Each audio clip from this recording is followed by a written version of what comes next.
안녕하세요. 안녕하세요. 네, 목회데이터 연구소 운영하고 있는 지윤군입니다.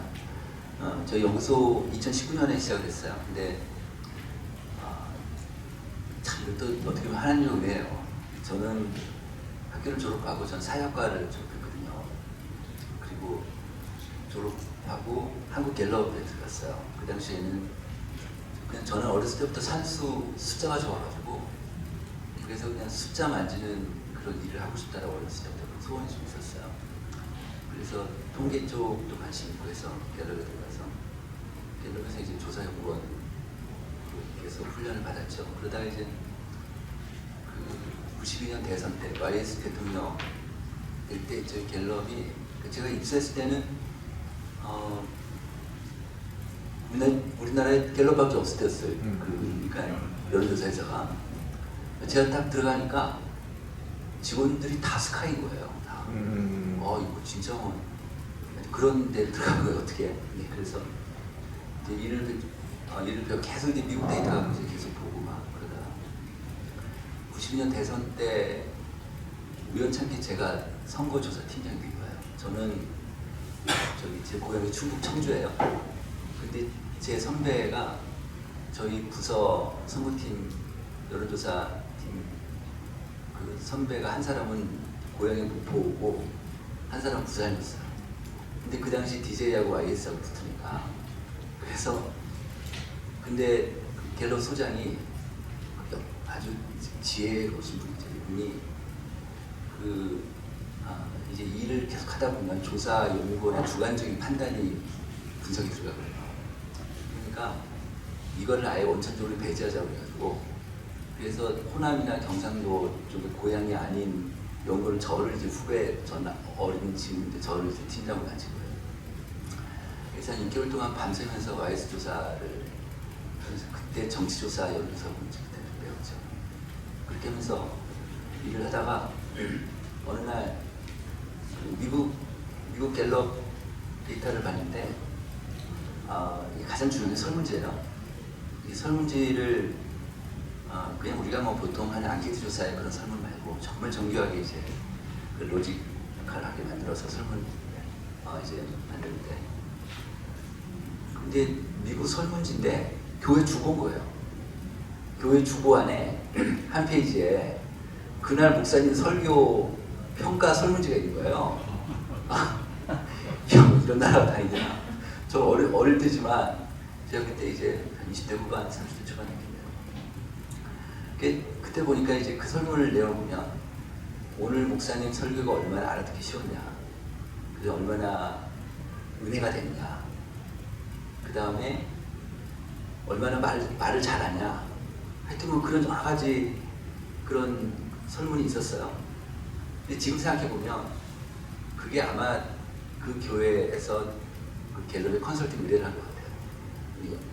여러 가지 조사를 하면서 교육 조사를 하면서 그 설교 평가도 해서 이제 그러면은 그 주보 이제 그날 예배 끝나면 교인들이 거기다 설문이라고 하고 찢어가지고 교회 내면 그걸 취합해서 이제 갤럽 본사로 갈 거 아니에요. 그럼 이제 거기서 이제 분석하고 뭐 해서 보고서 나왔겠죠. 그런 프로세스일 거예요. 야, 그때만 해도 그 여론조사 이런 조사 통계로 무슨 기독교 통계를 낸다 그러면 목사님들은 사탄이 일어났어요. 그때는 진짜 뭐 말도 못 끊을 때인데 저는 지금까지 계속 이 기독교 조사를 한 30년 해오면서 보니까 아주 대전환, 일단 모멘텀이 좀 코로나가 됐어요. 코로나 딱 이후에 목사님들이 갑자기 데이터에 관심들이 확 느껴지게 된 거예요. 저는 이제 리서치 회사도 제가 직접 운영을 하고 그리고 그러다 어쨌든 저는 어렸을 때도 교회 생활을 했으니까 기독교 통계 쪽에 계속 관심을 갖고 일을 하다 보니까 별로 이쪽 시장이 크질 않아요. 아주 크질 않으니까 어떤 조사 회사도 안 들어와요. 여기는. 네, 그러니까 그냥 이 일은 그냥 내 사명이다 생각하고 내 일이다 생각하고 천직이다 생각하고 이제 이 일을 계속 해오고 있다가 그러다가 이제 아예 그냥 미국의 바너 연구소처럼 한국의 기독교 전문 조사회사를 만들자는 생각을 옛날부터 했었어요. 그러다가 이제 GN컴 리서치라는 리서치 회사를 조그맣게 하나 만들어서 이 회사 이제 기독교 조사만 하겠다고 시작을 했는데 돈을 많이 까먹었어요. 아니 누가 조사 의뢰를 해야지. 큰 교회들은요, 미국은 진짜 교인 음식 조사 진짜 많이 하거든요. 자기네 교인들을 어떻게 목회를 해야 될지에 대해서 교인들 생각을 하고 이제 그거 갖고 이제 다 전략적으로 그러는데 한국은 좀 문화가 달라요. 제가 가만보니까 기업들만 하더라도 어느 기업에서 제품 하나 만들면 이 제품이 잘 될지 안 될지를 반드시 소비자 조사를 할 거 아니에요. 지금은 어느 정도냐면 신제품 하나 나오면요, 신제품 출시하기 전에 사장한테 소비자 조사, 이 제품이다 소비자 조사 보고서가 올라가요. 같이 품위서가 같이 올라와서 같이 해야지만 사인을 줄 정도예요. 그러니까 이 제품이 시장에 성공하겠다 안 하겠다는 뭐 누구 얘기도 필요 없고 다 데이터를 갖고 한단 말이에요. 지금 그렇게 돼 있어요. 노무현 정부 때 우리나라 정부 정치에서 가장 크게 변한 것 중에 하나가 이제는 모든 정책 결정을 여론조사 하지 않은 정책 결정이 안 돼요. 지금 그 정도로 여론조사가 활성화되는데, 그래서 뭐 근데 아직 기독교 좀 그러질 않으니까 일단 문을 열겠다 하고 해서 뭐 인건비 계속 나가지. 그러다가 제가 이제 한기원이라고 한국기독교연구포럼에 이사를 했어요. 거기에 그 당시 이사장님이 이제 소망교회 김지천 목사셨는데, 그다음 큰 교회 목사님도 계셨고요. 그러다가 이제 그 모임에서 제가 이 아이디어가 나왔어요. 이 아이디어가. 그 매주마다 목사님들한테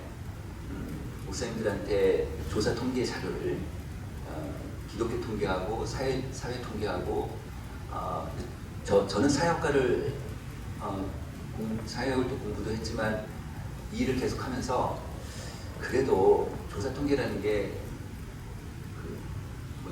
이 세상에 어떤 게 가치 중립이 있겠습니까? 많은 그래도 가치 중립적으로 볼 수 있는 유일한 툴이 전 이거라고 봤어요. 그러니까 이 사회를 딱 보는데 지금 우리나라가 OECD에서 가장 자살률이 높아요. 하루에 36명이 죽어요, 우리나라가. 그럼 지금 이 시간도 우리나라 어딘가에 한 명, 두 명이 지금 그 목숨을 끊는데 이게 OECD에서 제일 높은, 전 세계에서 제일 높아요, 우리나라가. 근데 이게 뭐 심각하지 사실. 이런 데이터가 딱 나오면 우리나라가 이런 나라구나라는 게 딱 느낌이 오잖아요. 그러니까 그 숫자가 딱 그 보여주는 그 메시지가 분명히 있단 말이에요. 그래서 교회도 이럴 수 있겠구나. 교회도. 그래서 이제 이거를 딱 시작을 하게 됐죠. 2019년도 1월 달에 저 혼자 설립을 했어요. 그래가지고 5월까지 저희 직원들을 일시키고 이렇게 하나 난 하여튼 이거 공부하게 해가지고 이제 그래서 하나의 조사 보고서, 그다음에 만약에 노인 실태 조사 보고서 한 400페이지 돼요. 이걸 쭉 봤어요. 이 중에서 목사님이 좀 어떤 걸 원할까? 뭘 원할까? 저 어렸을 때 교회에서 했으니까 이렇게 끌어내가 자문도 만들어 보고 하고 이렇게 계속 시행착오를 하면서 혼자 보고서를 만들어 본 거예요. 이제 5개월 동안 혼자 연습을 하고, 그리고 6월 달에 5월 말에 기자회견하고 6월 달에 첫 1호가 나왔는데 벌써 지난주 130호가 나왔어요. 많이 나왔죠. 네. 그랬는데 근데 제가 좀 오늘 내용 좀 이따 하고 좀 말씀드리면, 제가 이 일을 준비하면서 야 이거 되겠다 라고 생각한 번뜩 떠오른 하나 있었어요. 왜냐하면 아까 제가 이제 그 사례, 그 신문기자들이 언론에서 이제 그 무슨 그 이제 그 리서치 데이터를 이제 그 보도자를 보도를 하잖아요. 그러면 신문기자들은 데이터를 생산하는 자들이 아니잖아요.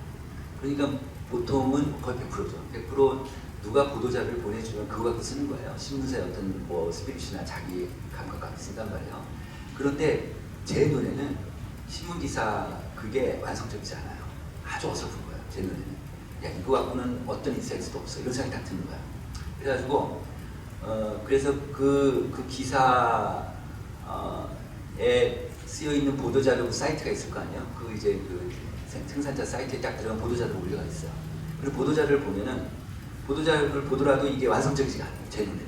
왜 그러냐면 만약에 노인 실태 조사다 그러면 이제 이거는 그 보건사회 연구원에서 매년 하고 있어요.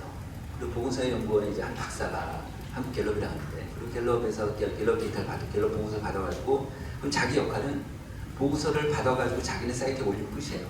박사는. 그런데 이 데이터가 좀 의미가 있겠다 싶으면 본인이 그러면 그 보고서를 보고 보도자를 써서 그냥 언론사에 발표하고 그만이거든요. 그러니까 그 담당 박사도 통계 전문가가 아니니까 이거를 완성적으로 못 만들더라고요. 그래서 제가 어느 날 그래서 보도자를 보도 이것도 좀 마음에 안 들어가지고 보도자를 쓰기 위한 로 데이터 있잖아요. 그러니까 풀보고서 그 몇백 페이지짜리 한번 제가 쭉 읽어봤어요. 거기 안에 같이 있거든요. 읽어봤더니 제가 놀란 게 하나 있어요. 어떻게 놀랐냐면 목사님들이 필요한 자료가 여기 있는 거예요. 그 안에.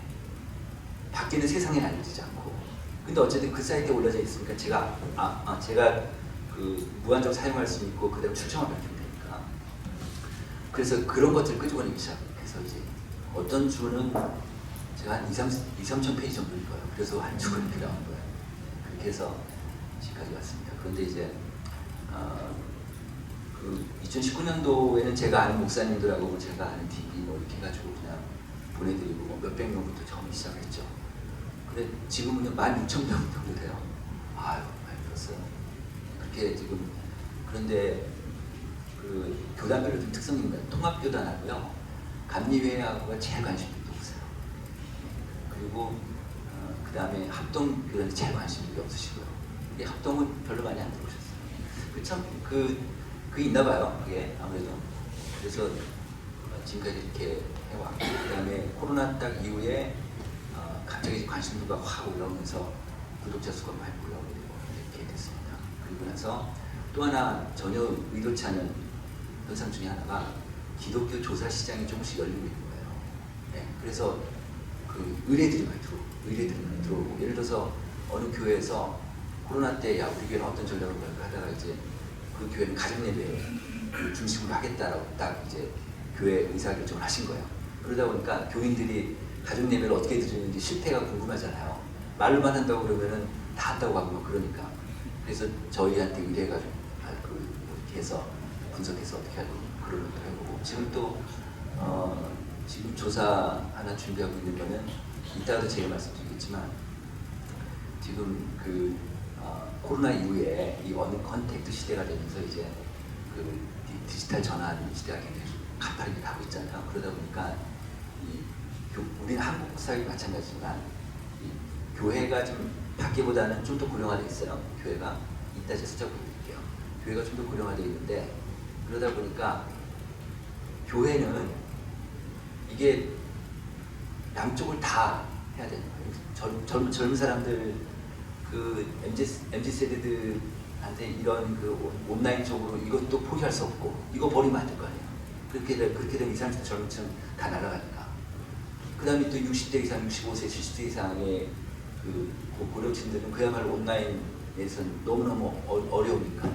그러니까 이게 지금 그 양쪽 저희들 표현으로 양쪽 시장을 다 놓을 수가 없는. 그러니까 목사님들이 굉장히 딜레마에 빠집니다. 그래서 올해 내년도 이건 지금 양쪽을 다 관리를 해야 되니까 어느 한쪽만 지금 할 수가 없으니까. 그래서 이 문제가 좀 있겠다 싶어요. 그래서 오늘 좀 이따 좀 그런 좀 말씀, 양쪽 현상이 좀 어떤지 좀 그런 좀 말씀드리겠습니다. 가겠습니다. 저 연구소는 더 나은 정부가 더 나은 세상을 만든다 이런 모토로 시작을 했고요. 정치 중립, 가치 중립을 공존한다 이렇게 되어 있고 현재 16,000명 정도 보내고 있습니다. 그 다음에 주별로 지금 홈페이지 한 4,000명 정도 매주마다 4,000명 정도 들어와 저희 데이터 다 갖고 가고 계시고 유튜브도 시작을 했습니다. 아직 저희 데이터 안 보시는 분들은 그냥 무료니까 지금이라도 하시면 돼요. 카톡 있죠. 카톡 검색어로 목회 데이터 연구소 치셔서 채널 추가하시면 매주 화요일날 내일이네요. 내일. 오늘이죠. 오늘 오디시에 나옵니다. 오늘 오디시. 그리고 그다음 오늘은 저희가 어떤 주제를 했냐면 그 올림픽 때문에 중국 비호감도가 높아졌잖아요. 근데 이게 지금 요즘이 아니라 특히 MZ 세대들이 20, 30대가 중국에 대한 혐오감이 되어 있거든요. 그 데이터 실었습니다. 일본하고 중국 호감도 관련해서 실었습니다. 그 다음에 교회를 둘러싸고 있는 환경 변화 몇 가지 말씀드리겠습니다. 지금 이제는 교회가 이제 혼자 혼자 독자적으로 살아갈 수가 없기 때문에 사회하고 계속 소통하고 서로 관계를 맺고 살아가기 때문에 사회가 좀 어떻게 움직이는지를 가장 목사님을 같이 한번 좀 공유하면 좋겠다는 생각이 들어서 이거는 예전 합동교단에서 20년 8월 달에 조사했고 21년 초에 발표했고요. 문제가 뭐냐면 일반 국민들 대상으로 한 거예요. 일반 국민들한테 향후 10년 이내 우리나라 한국 사회 진행을 가장 큰 위기가 무엇입니까? 이렇게 물었더니 이게 1+2 순위 두 번째로 보면 양극화 문제, 고용불안, 양극화 문제가 가장 크고 두 번째가 출산율 낮은 거, 고령화 문제, 그 다음에 환경 문제 이런 것들이 나와서 그래서 결국은 양극화 문제, 지금 한국 사회를 전체적으로 앞으로 5년, 10년 더 끌고 갈 주제는 이거 세 가지 같아요. 양극화 문제하고, 그 다음 기후환경 문제하고, 그 다음 고령화 문제. 이 문제는 지금 한국 교회, 한국 사회 전체적으로 되고, 그다음 한국 교회로 직접적으로 영향을 받는 세 가지 문제입니다. 이렇게 보시면 돼요. 그래서 저는 그 한국 교회가 정말 살아남으려면 이 세 가지 이거 놓으면 안 되거든요. 교회가 물론 본질적인 어떤 그 복음적인 거 있겠지만 비본질적인 거에서 이 세 가지를 놓게 되면 결국 사람들이 다 떠날 것 같아요. 그래서 이 문제를 같이 끌고 가야 되니까 그런 측면에서 좀 말씀드리겠습니다. 저는 이제 아무래도 숫자 중심이니까 지금 현실 같은 거 좀 말씀드릴게요. 지금 전 세계에서 우리나라에서 가장 낮은 출산율을 보이고 있는데 이건 뭐냐면 출산율은 한 여성이 평생 동안 낳을 수 있는 아이의 수예요. 아이 숫자입니다. 그 비율이 아니에요. 2020년 말에 지금 0.83명인데 보통 이게 매년마다 3월 달에 발표가 돼요. 곧 발표가 될 거예요. 올해는 지금 0.8명 밑으로 떨어져 0.76명, 78명 이렇게까지 나와 있습니다. 올해. 그래서 0.7명까지 떨어질 것 같은데 그리고 서울이 지금 0.64명이니까 전국 평균이 0.84명이고 서울이 0.64명이 무슨 뜻일까요? 다시 얘기하면 음유원 지역은 다 한 명이 다 넘어요. 음유원은 다 넘고요. 지금 그 중소도시나 지금 큰 도시들이 다 한 명이면 떨어지는데 서울이 0.64명 가장 떨어지는데 이 이유는 인구 밀도하고 반비례하고 있습니다. 인구 밀도가 높은 지역일수록 사람들이 너무 살기가 어렵고 경쟁이 치열하니까 결혼할 사람도 못하고 또 아이 낳을 사람도 좀 많이 못하는 거죠. 우리나라가 지금 전 세계 198개국 중에서 꼴찌다 이런 얘기고 OECD 평균이 1.68명이니까 우리나라에 딱 2배입니다. 그러니까 그 정도 되고 있습니다. 그 아래 보시면은 30대 후반 우리나라 미혼 여성 같은 경우는 이게 지지난해 데이터인데 여성정책연구원에서 발표했는데 30대 후반 같으면 지금 결혼하지 않겠다라고 아예 선언한 여성이 그걸 반이 넘어요. 이 정도로 심각합니다. 자, 그 다음에 총인구 우리나라가 그 나라에서 이제 그 아무래도 미래 인구가 되게 중요하니까 앞으로 인구가 어떻게 변동될지가 되게 중요하니까 장래 인구 추계를 계속해서 발표를 해요. 5년마다 한 번씩 발표를 해요. 2017년에 발표했거든요. 17년에 발표했으면 이제 5년 뒤면 2022년에 발표해야 되잖아요. 그런데 17년에 발표하고 특별 추계라고 해서 19년에 발표해요. 2년 만에. 왜 그러냐면 출산율이 생각보다 너무 떨어져가지고 이게 미래 인구 예측이 안 맞아버린 거예요. 19년에 보니까. 그래서 2년 만에 다시 발표를 했어요. 2019년에 발표한 자료가 뭐냐면 우리나라 인구가 2028년부터 떨어지는 걸로 꺾여지는 걸 그때 발표했어요. 2019년에. 그런데 작년 말에 또 발표했어요. 2021년에. 또 2년 만에 다시 발표했어요. 그게 너무 떨어지니까 인구가 2020년부터 떨어지는 거예요. 다시 발표하고 다시 수정해서 발표했어요. 이 정도로 지금 그 2-3년 만에 계속 미래 인구를 발표할 정도로 한국 인구가 계속 떨어지는 거예요. 보시면 되겠습니다. 심각하죠. 네, 그 다음에 2020년 가운데 거 볼게요. 여기 어떤 그래프냐면은 맨 아래가 유소년 0세부터 14세까지 유소년이고 그 다음에 맨 위가 65세 이상 고령층 비율인데 2020년이 유소년이 12%고 그 다음에 65세가 16%니까 그러니까 지금 현재로는 유소년보다는 노인들이 더 많은 사회가 됐어요. 그죠? 그랬죠. 이제 맨 위에 보시면은 그 2017년에 우리가 그러니까 보통 이제 어떻게 나누냐면 고령 사회가 있고 고령화 사회가 있고 고령 사회가 있고 초고령 사회가 있고 이렇게 세 가지 나눠지거든요. 그런데 이건 그냥 상식적으로 알아주세요. 고령화 사회는 65세 이상 인구가 전체 인구의 7%가 넘어가면 고령화예요. 여기서 다시 곱하기 2, 14%가 넘어가면 고령 사회고 그 다음에 20%가 넘어가면 20%가 넘어가면 초고령이 돼요. 그런데 프랑스가 지금 초고령 사회거든요. 프랑스가 150년 걸렸대요. 고령화사에서 일어났어요. 우리나라 지금 몇 년 걸리냐면 10몇 년 걸렸습니다. 우리나라 지금 17년에서 25년이니까 몇 년이에요? 저기 그 앞이니까 10몇 년 걸렸습니다. 네, 그리고 우리나라 지금 예상으로 2045년도에는 65세 이상 인구가 전 세계에서 37%로 가장 많아서 이제 가장 늙은 국가가 될 것이다 이렇게 예상하고 있습니다. 이거에 대한 그래서 이제 그 아래 그래프 보시면 맨 오른쪽 보세요. 2050년 50년 같으면은 유소년이 이제 9%고 그다음에 노인들이 40%니까 그러니까 아이들 한 명당 노인 4.4명 그리고 이제 그때 되면 이제 가운데 51%가 뭐냐면 이게 생산이고 생산 가능이 있고 그러니까 15세에서 64세까지 일을 해서 경제를 할 수 있는 사람들이에요. 그러니까 한 명이 돈 벌어서 한 명을 이제 벌어먹는 부양해야 되는 이제 그런 사회가 되니까 그때 되면 복지가 되게 중요해지겠죠. 복지가. 네. 근데 이제 그렇게 되면 우리나라 사람들이 뭐 생각할 때 복지 뭐 있겠습니까? 연금 아니에요, 연금. 진짜 노인 돼서 연금인데 와 제가 보니까 그 일반 국민 전체 평균보다 한국의 목회자들이 노후 준비가 잘 안 되겠어요. 아무래도 그렇겠죠, 그죠? 왜냐하면 우리나라 전체 교회를 쫙 나르게 세우면은 가운데 교회가 교인수가 50명밖에 안 돼요. 49명이죠. 그러니까 가운데 교회 그 정도로 지금 우리나라 그 교회를 보면은 그 교인수 그래프를 보면 밑으로 쭉 가다가 갑자기 확 올라가는 그런 그래프가 돼요. 우리나라가. 그러니까 500명, 700명, 1000명 이상만 교회도 우리나라 전체 교회 중에 3%가 안 돼요. 그 정도로 완전히 이쪽으로 좀 편중화되어 있는데 그러다 보니까 20, 30명, 40, 50명 되는 교회들이 워낙 많고 그러다 보니까 그 자들이 되게 어렵죠. 그래서 앞으로는 저는 올해 내년도 계속 이제 앞으로 우리 한국교회 이슈 중에 하나가 이중직 같아요. 이중직을 어떻게 잘 후원하고 또 이제 이중직에 대한 현실화 문제가 좀 생길 것 같은데 그런데 그러니까 일반 국민보다는 그 목회자들이 그 노후 준비가 잘 안 돼 있고 그리고 또 하나는 한국교회 목회자보다 선교사들이 더 안 돼요. 못 들어오신 거예요. 그래서 지난번에 선교사 대상 조사를 해보니까 해외 선교사 한 500명 조사를 했어요. 제가 알고 보니까 우리나라에서 이렇게 시스테마틱하게 조사한 게 처음이에요. 그러니까 해외 선교사 실제 조사를 70%가 넘게 안 들어오시겠대요. 이렇게 돼 있는데 지금 현재 그 우리나라가 지금 65세 이상 노인들 중에서 국민연금을 받는 분이 40%밖에 안 돼요. 65 전체 인구 중에. 그런데 그 받는 사람이 평균 금액이 60만 원 수만 돼요. 이 정도로 좀 우리나라 지금 저복지국가야. 그래서 문제가 좀 심각해요, 사실. 그래서 우리나라가 그 65세 이상 고령층들이 OECD에서 그 고용률이 제일 높아요. 고용률이.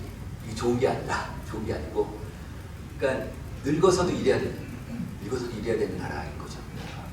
그래서 그 65세, 70대, 80대 지금 일하시는 분들한테 물어보면요, 그걸 설문조사를 했어요. 했더니 죽기 전까지 일하겠다는 비율이 높아요. 2년 먹고 살아야 되니까. 그러니까 국가가 이제 복지 지원이 안 되니까. 지금 한국 상황이 좀 그렇습니다. 하겠습니다. 그다음 고령화 문제 또 말씀드릴게요.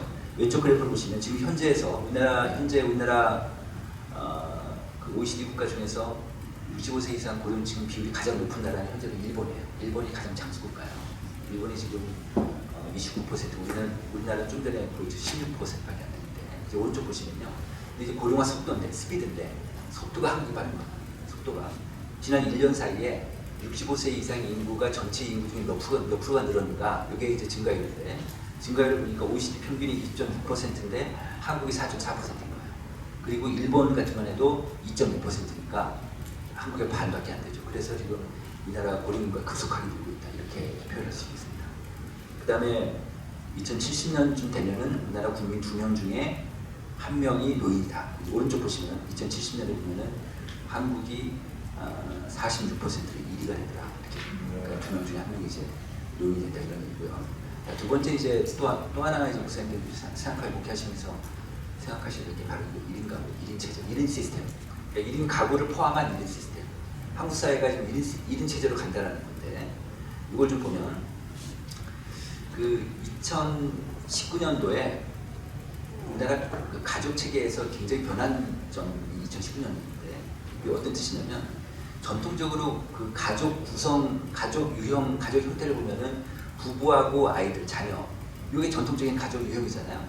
이게 1인 가구한테 뺏겼어요.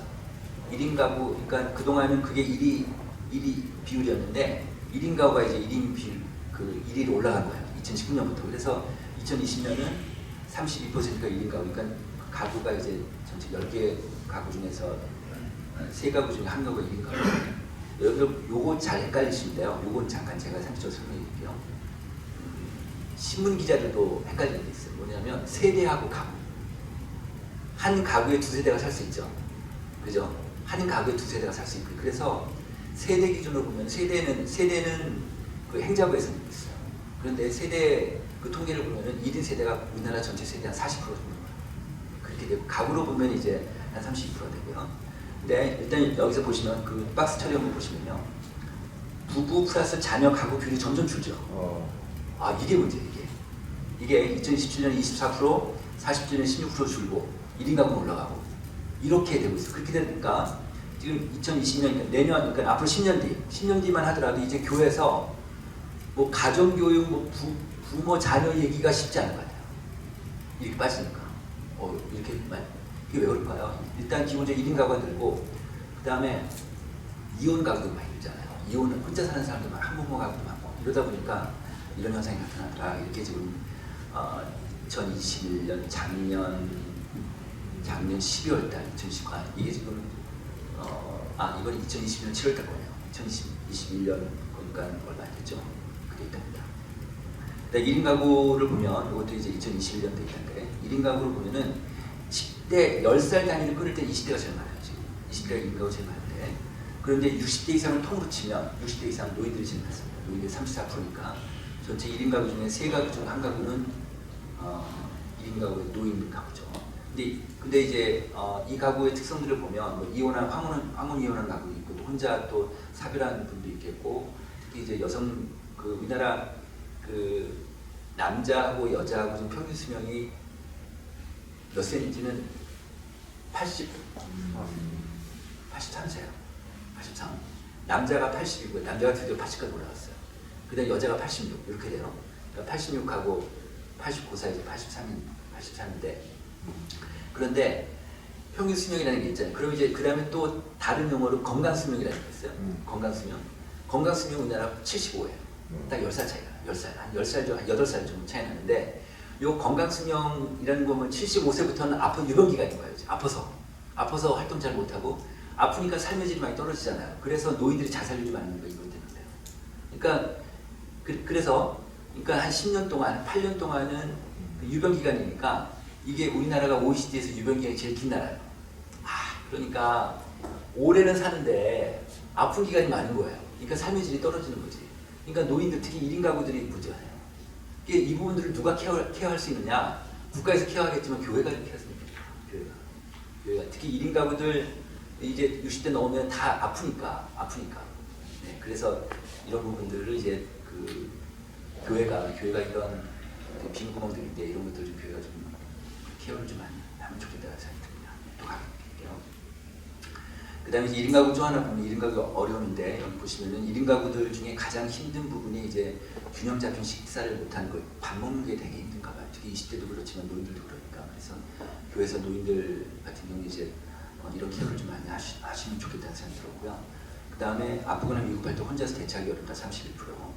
그 다음에 이제 맨 오른쪽 보십시오. 사람들로부터 고립되어 있어 외롭다가 60대가 28%, 70세 이상 28% 거의 비슷하네요. 네, 그러니까 그 1인 가구 전체적으로 18%밖에 안 되지만 이제 고령층일수록 이제 고립감이 더 심해지는 거죠. 그 다음에 또 하나 이제 통계청에서 그 공식적으로 재는 인덱스가 하나 있어요. 이건 사회적 고립감인데 고립도인데 사회적 고립감은 뭐냐면 내가 도움을 요청할 때 나를 도와줄 수 있는 사람이 있다 없다.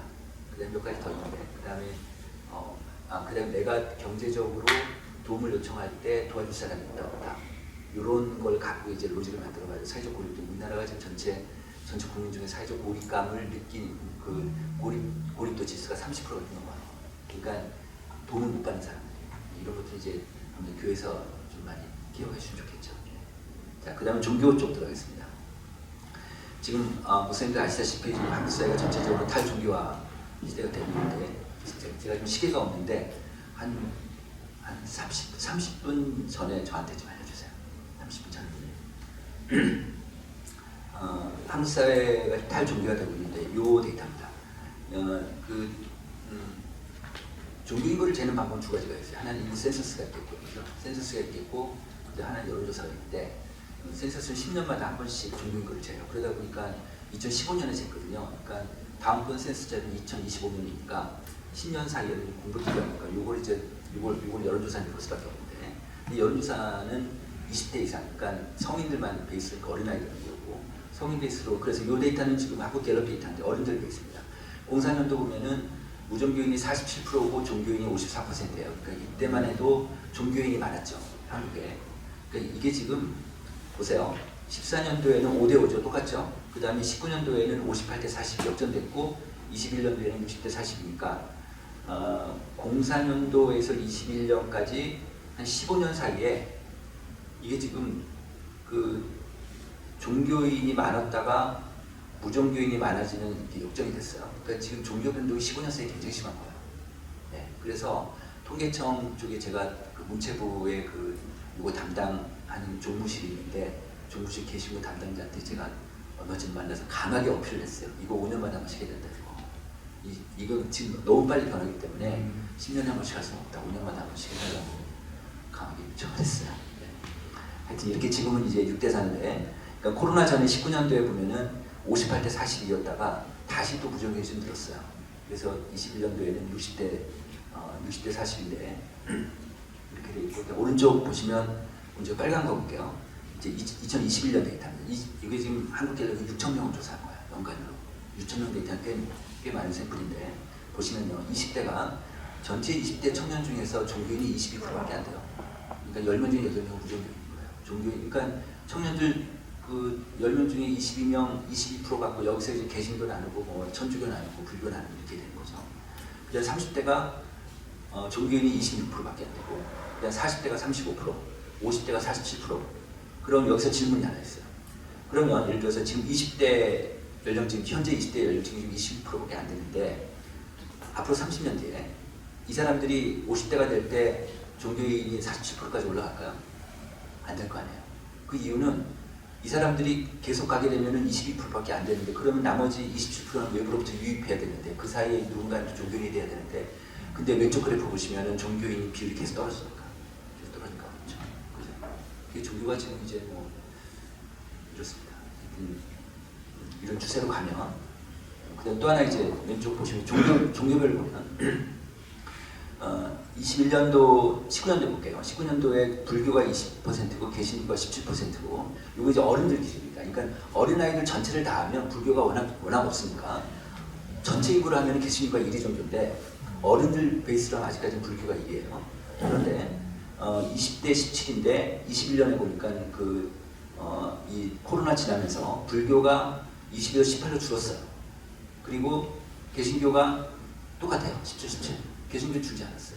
개신교는 뭐 교회를 잘 못 가지만 그래도 온라인 예배를 드리고, 그다음에 그냥 이게 어떤 신념이, 종교라는 게 신념이고 그러니까 그냥 I'm still Christian 이라고 생각하는 거죠. 그래서 이런 데이터가 나온 거예요. 여기서 보면 그다음에 오른쪽 그래프 한번 보십시오. 연령별로 보니까 19세에서 20대 연령층은 불교가 5%밖에 안 돼요. 그 다음에 30대 연령층은 불교가 6%, 40대는 불교가 12%밖에 안 되잖아요. 불교는요, 지금 우리가 잘 몰라서 그렇죠. 거기는 엄청 힘들 거예요.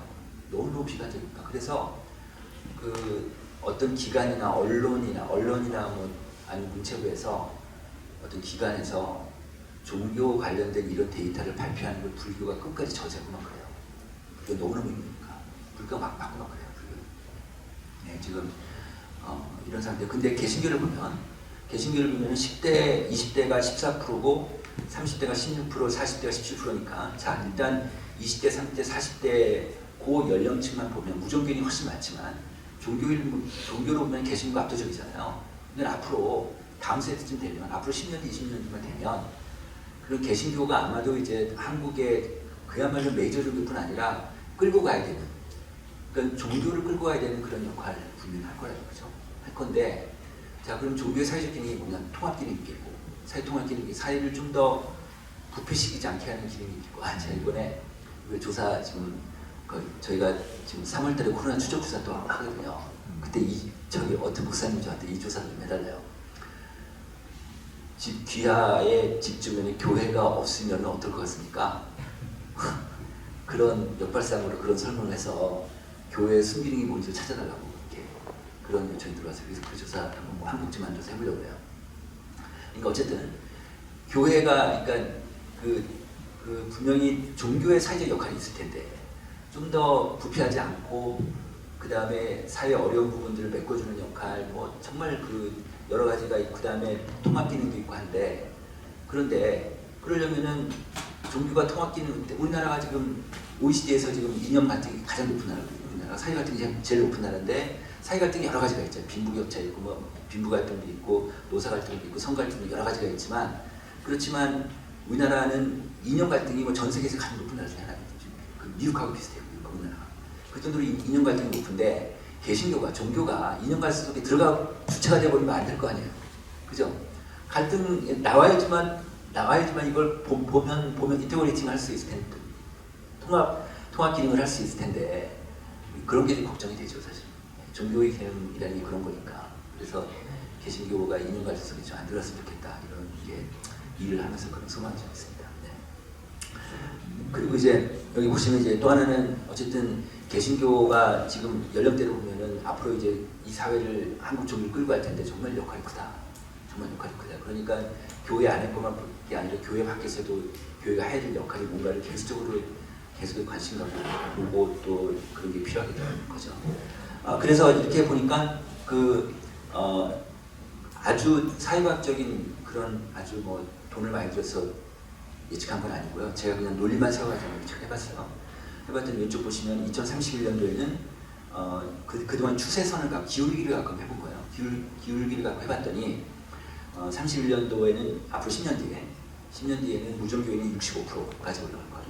전 국민의 한 3명 중에 2명은 무종교인이고 종교인은 35%까지 떨어질 것 같다. 그 다음에 불교는 18에서 15로 떨어질 것 같고 개신교는 17에서 15까지 떨어질 것 같다. 이렇게 예상 이 정도 되고 있습니다. 그 다음에 이것도 갤러 데이터인데요. 일반 국민 전체 연령별 분포하고 개신교 연령 분포를 비교해 본 거예요. 그랬더니 왼쪽에는 2012년 데이터인데 60대 이상 보십시오. 60대 이상 보면은 60대 이상 일반 국민이 22%인데 개신교인이 23%예요. 약간 더 높죠? 오른쪽 보시면은 2021년 9년 뒤에 21년 데이터를 보면은 60대 이상이 일반 국민들이 29%인데 개신교인이 33%예요. 그러니까 약간 더 고령화되어 있습니다. 약간 더. 그래서 개신교가 아주 많이 고령화되어 있지는 않은 것 같고요. 약간 고령화되어 있는데 이게 이런 현상이 이제 어떤 현상으로 나타나냐면 어떤 이념 성향이나 그런 것들이 전체 일반 국민보다 좀 더 보수화되는 거죠. 예를 들어 대통령 후보를 뽑더라도 대통령 선거를 하더라도 좀 더 보수 정당 후보를 좀 더 많이 뽑고 이런 성향이 좀 나타나죠. 알겠습니다.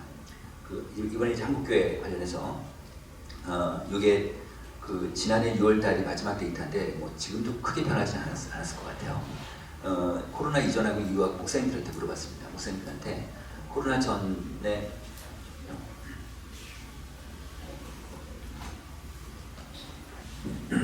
코로나 전을 100으로 봤을 때 현재 목사님 사역 어떠십니까? 각각에 대해서 얼마라고 볼 수 있습니까? 이렇게 물었더니 헌금은 76%쯤 되고 그 프로세로 보십시오. 그 다음에 주일 예배 온라인까지 포함한 경우는 70%. 그러니까 예전에 100이었다면 지금 70 정도 오시고 이 온라인까지 포함해서 그러니까 30% 이제 안 온다고 보시는 거죠. 그 다음 주일학교가 42%, 교회학교가 그 다음에 이제 사회봉사 구제가 37, 그 다음 전도 선교가 27, 그 다음 제자운이나 성경 공부가 21, 그 다음 소그룹이 20 이 정도. 그러니까 기본적인 사역들은 한 20, 30% 정도. 근데 지금도 거의 여기서 이 수준 정도 되는 것 같아요. 저희 교회도 그렇고요. 그런데 여기서 이제 특이한 것들이 좀 하나 좀 제가 설명을 드리면 이거는 이번에 조사할 때 좀 밝히려고 하는데 20년보다는 21년도가 헌금이 좀 는 것 같아요. 큰 교회들은 20년보다는 21년에 헌금이 좀 늘었다는 의견들이 계속 좀 많이 올라오고 있고요. 또 하나는 그런데 교회도 양극화되는 것 같아요. 그래서 특히 이제 헌금 관련해서는 큰 교회들은 그 많이 좀 어느 정도 좀 회복 뭐 예전까지는 아니지만 80~90%까지 되신 것 같고요. 그 다음에 소형 교회들은 안 돼요. 소형 교회들은 50~60%밖에 안 돼요. 네. 그래서 이런 데 있다 보면 진짜 어렵겠구나, 소형 교회가. 근데 이제 출석 교인 수는 소형 교회를 먹고 그 다음에 큰 교회들은 낮은데 근데 이제 헌금은 그렇게 또 하나는 돈을 안 쓰니까, 큰 교회들이 돈을 안 쓰니까 제 느낌에는 한국교회 역사상 2020년 올해 현금 보유액이 제일 많을 것 같아요. 한국교회가, 큰 교회들은 이 정도로 좀 많은 돈을 갖고 있을 것 같다는 느낌이 들어요. 그런 얘기들을 듣고 있습니다. 또 하나는 이제 세 번째, 주일학교, 교회학교인데 지금 42% 정도 아이들이 들어오고 있어요. 교회에 온라인이다. 그러니까 다시 이걸 거꾸로 얘기하면 전체 58% 아이들이 다 없어졌어요. 이 문제가 좀 심각합니다. 네. 당장의 문제는 아니지만 계속 우리 한국교를 압박하는 문제니까 교회학교가 지금 아이들이 58% 없어졌다는 건 이거 어떻게 수습해야 될지 문제가 좀 있습니다. 그리고 그 다음에 또 가겠습니다. 또 하나는 그런데 근데 이제 어떤 제 친구 목사님 계신데 그 목사님은 이런 얘기 하세요. 교인이 한 7,000명 되거든요. 큰 거예요. 네. 헌금이 진짜 많이 들었대요. 헌금이 또 안 쓰니까 많이 갖고 있는데 지금 돈 쓰는 건 괜히 그냥 꽃감 빼먹는 것 같다, 뭐 이런 표현을 해요. 그 정도로 앞으로 어떻게 너무 불확실하니까 네, 그렇게 불안감 속에 있으셨어요. 네. 여기 보면은 근데 이제 이런 불안감을 생각할 수밖에 없는 거가 이런 인덱스들이 이렇게 안 좋은 거예요. 이런 인덱스를 보면 그 교인들한테 물은 거예요. 한국 교인들한테 코로나 이후에 기아의 신앙생활 질적 변화, 그러니까 자기 신앙 수준은 어떻습니까? 예전하고 지금하고 비교해보니까. 그랬더니 신앙이 약해졌다가 2020년 12월 달에는 26%였는데 21년 6월 달에는 30% 약해진 건 좀 올라갔어요. 그 다음에 비슷하다는 40, 그 다음에 신앙이 깊어졌다는 18% 똑같고, 다시 얘기하면 전체적으로 약해진 것 같은 거 없죠? 깊어진 것보다. 그러니까 한국의 전체적으로 보면 신앙 수준이 신앙 레벨이 낮아진 거죠. 저는 이게 당장은 효과가 안 나타나더라도 이거를 다시 회복하지 않는다면 이게 나타날 거예요. 그죠? 이게 어떤 식으로 나타날 거예요. 뭐 교회를 안 나가든 헌금이 줄든 아니면 사역이 줄든 기독교적인 영향력이 줄든 이런 게 나타나겠죠. 그래서 지금 이런 인덱스가 있으니까, 이런 사인이 있으니까 이걸 어떻게 끌어올릴 건가. 그래서 이제는 양적인 거보다는 이런 질적인 내실 이런 쪽에 되게 중요할 것 같다. 이런 생각이 좀 들죠. 그다음 또 하나 이제 이번에 계층별로 좀 봤어요. 좀 전에는 이제 그냥 어른들 기준, 요거는 뭐냐면 이제 교회를 출석하는 어른들 기준인데 교회를 출석하는 어른들 기준으로 했을 때는 코로나 이전에 약해진 것 같다가 27, 깊어진 것 같다가 20, 약해진 게 6%. 가운데는 이제 중고생들, 크리스찬 중고생들, 교회 출석한 아이들이에요. 교회 출석한 아이들은 코로나 이전보다 약해졌다고 응답한 아이들이 35, 그 다음에 깊어진 것 같다고 응답한 아이들이 16이니까 2배 차이가 나요. 그 다음에 기독 청년들은 코로나 이전보다 약해진 것 같다가 38, 그 다음에 깊어진 것 같다가 13. 청년들은 거의 3배 차이가 나요. 그러니까 이 세 그룹을, 세 집단을 보면 어른하고 청소년들하고 청년들 보면 청년들이 가장 신앙이 지금 많이 약해져 있다, 이렇게 볼 수 있습니다. 그 이유는 뭐 우리가 충분히 이해할 수 있다시피 청년들은 청년 신앙은 기본적으로 만나야 되잖아요. 만나서 같이 교제 나누고 밥 먹고 이렇게 하면 신앙생활을 하게 되는데 그거가 다 스톱되는. 저만 해도 대학생 때 맨날 교회가 살았었거든요. 친구들하고 맨날 선배들하고 뭐 놀고 막 그랬던 기억이 나요. 근데 이제 그러지 못하니까 이런 영향이 있는 거죠. 네. 근데 또 하나는 이제 신앙의 양극, 그러니까 이게 우리 사회 전반적으로 다 양극화인데, 신앙도 양극화인데, 보면 이제 신앙 수준이 약한 사람은 1단계, 신앙생활이 강한 사람은 4단계로 이제 구분해놓고, 신앙이 약한 사람들은 신앙이 약해진 것 같다가 35, 오히려 신앙이 깊어진 것 같다가 6. 그러니까 신앙이 약해진 사람은 더 약해졌어요. 그죠? 신앙이 강해진 사람, 그러니까 신앙 단계가 높은 사람, 신앙이 이제 강한 사람들은 신앙이 약해졌다가 16, 깊어졌다가 45. 그러니까 신앙이 더 강한 사람도 더 강해지는. 그러니까 이런 시대가 더 양극화되는. 그러니까 신앙이 약해진 사람 더 약해지니까 이 사람들을 어떻게 우리가 케어할 건가가 중요한 또 관건이 되겠죠. 또 하나는 이제 예배 방식인데 코로나 이후에 이제 신앙 수준이 이제 어떻게 변했는지 예배 유형별로 봤어요. 그러니까 현장 예배 드리는 사람이 있을 거 아니에요. 그다음에 온라인 예배 드리는 사람이 있고 또 아무것도 안 드리는 사람이 있을 거예요. 이 세 그룹별로 보니까 현장 예배 드리는 사람들은 신앙이 약해졌다가 25, 깊어진 것 같다가 26. 그러니까 이 사람들은 이분들은 예전에도 현장 예배 드리고 지금도 현장 예배 드리니까 신앙이 똑같아요. 그죠? 똑같은 걸 말하잖아요. 근데 이제 온라인 보시면 신앙이 약해졌다가 39, 깊어졌다가 15, 2배 이상 차이가 나죠. 그러니까 한국교회 전체적으로 신앙을 떨어뜨린 주범이 온라인이에요. 이건 확실해요. 뭐 온라인 찬양하고 뭐 온라인 해야 된다 하지만 결국 온라인에 이 부정적인 게 있는 거예요. 근데 이거를 버릴 수가 없잖아요. 온라인 어쨌든 온라인이 지금 한국교회 전체적으로 신앙을 약화시키는 건데, 그런데 또 볼게요. 그런데 여기 왼쪽만 왼쪽을 보시면 이제 가운데 파란색하고 빨간색을 볼게요. 2020년 12월 달하고 2021년 6월 달 걸 비교해 보면 이 당시가 10%만 교회 출석하는 그 조건이었어요. 똑같았는데 출석하는 교회에서 교회가 예배드렸다는 비율이 전체 한국 교인 중에 49%가 오프라인 가서 예배드렸어요. 49%. 특히 이제 음료적이라고 할 때는 뭐 상관없이 다 오니까. 그리고 온라인 예배드린 비율이 32%. 조건은 똑같은데 6개월 사이에 24에서 30일 올랐어요. 그래서 전 이걸 보면서 어떤 생각이 들었냐면 이 온라인 예배가 이제 어느 정도 정착화됐다는 생각이 듭니다. 30% 안팎으로. 그러니까 전체 교인들 중에 자 이제 코로나 다 끝났어요. 이제 또 이번에 어떻게 발표할지 모르겠지만 지금 우리 몇백 명에서 1000명, 2000명 갈 때 굉장히 두려움이 지금은 몇만 명 가는 두려움이 별로 없잖아요. 그만큼 우리가 무뎌지고 그런 거 위중증자 별로 없으니까 뭐 그냥 감기처럼 된다 뭐 이렇게 되고 뭐 이러니까 제 친구 의사가 있는데 친구 의사가 그런 얘기를 하는 거예요. 그 코로나 증세가 나타나잖아요. 증세가 나타나면 증세 나타나기 무증상 기간이 있을 거 아니에요.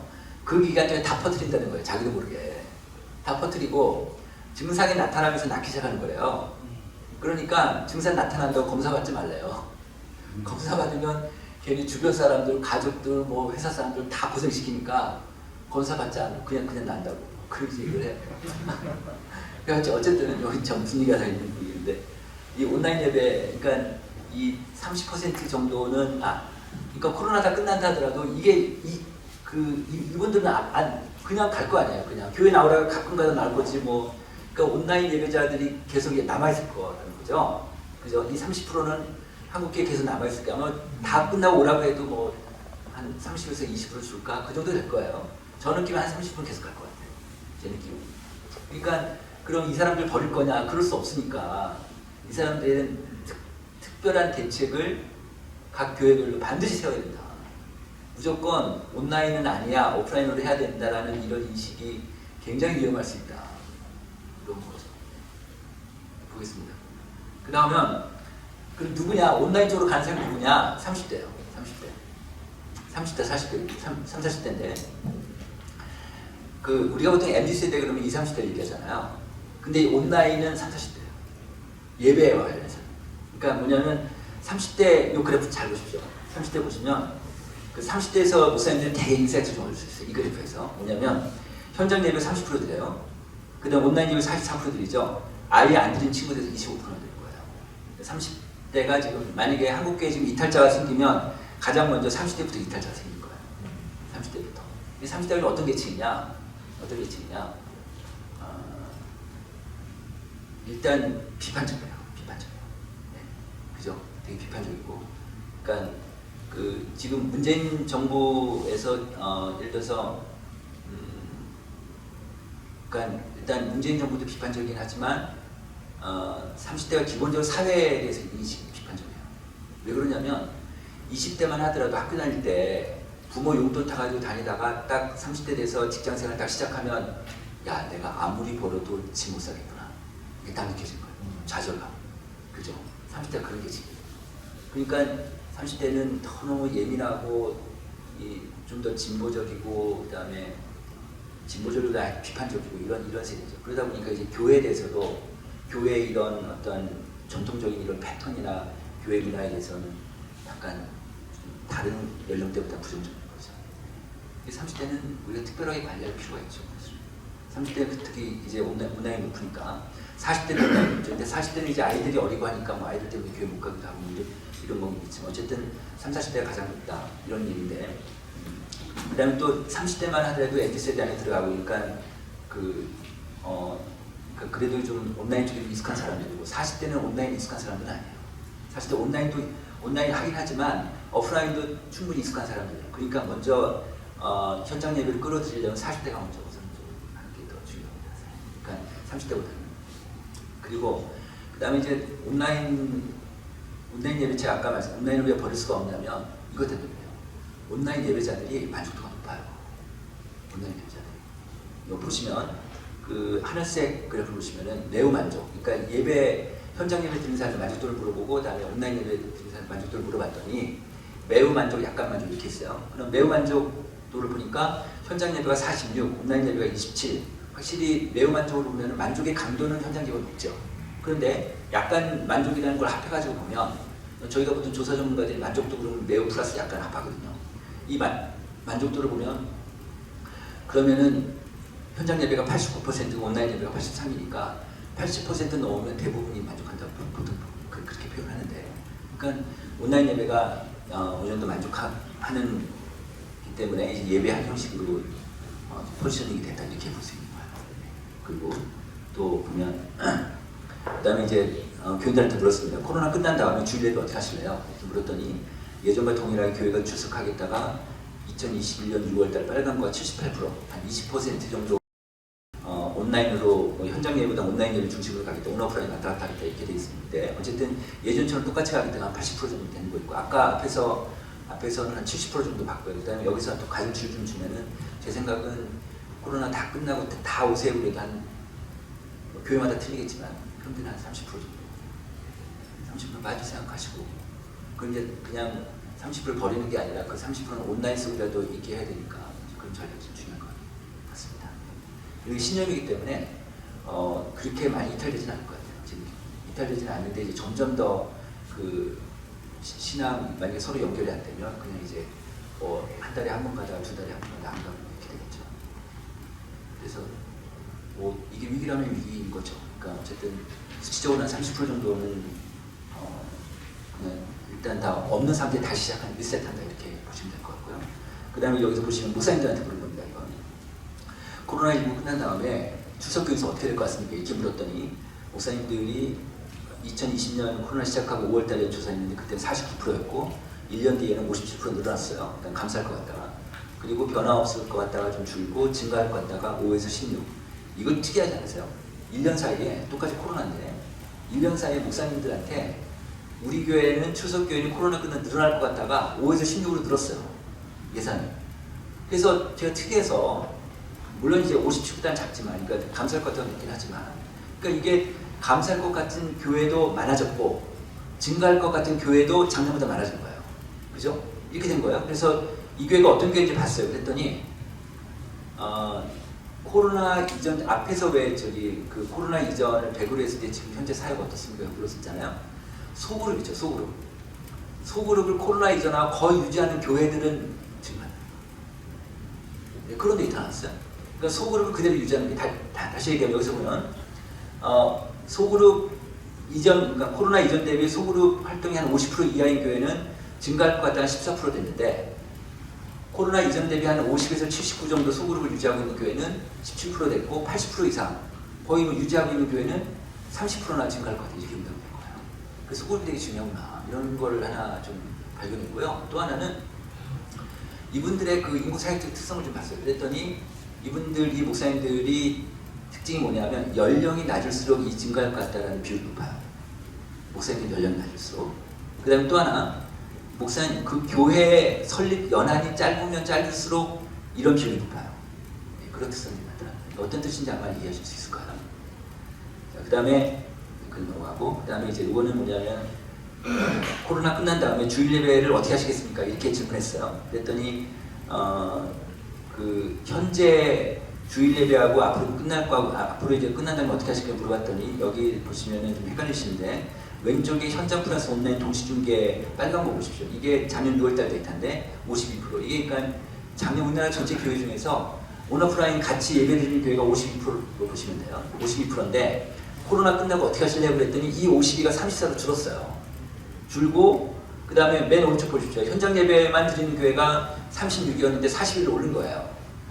다시 얘기하면 맨 왼쪽에 52%를 100으로 봤을 때 지금 현재 온오프라인 같이 하는 교회 중에서 코로나 끝나면 나 온라인 끊을 거야 라고 하는 교회가 40%는 40%가 10개 중에 4개 교회 이제 안 하시겠다. 왜냐하면 안 해야지만 교인들이 오니까 그런 생각을 하고 계신 거죠. 그런데 이제 제가 이제 강의할 때마다 이게 잘 보여드리는데 이게 뭐냐면 한국언론진흥재단에 나온 데이터인데 이게 우리나라 전국민의 미디어 이용 행태 조사예요.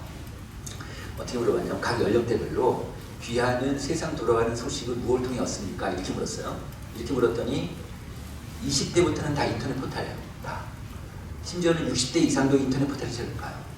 그런데 10대 청소년만 달라요. 10대 아이들은 유튜브예요. 세상 돌아가는 소식을 인터넷 포탈로 안 보이는 애들은 유튜브로 봐요. 유튜브로. 아, 얘는 독특하죠. 우리 세대가 완전히 다른 세대. 그러니까 20대 청년들도 10대 애들은 얘네들은 다른 애들이에요.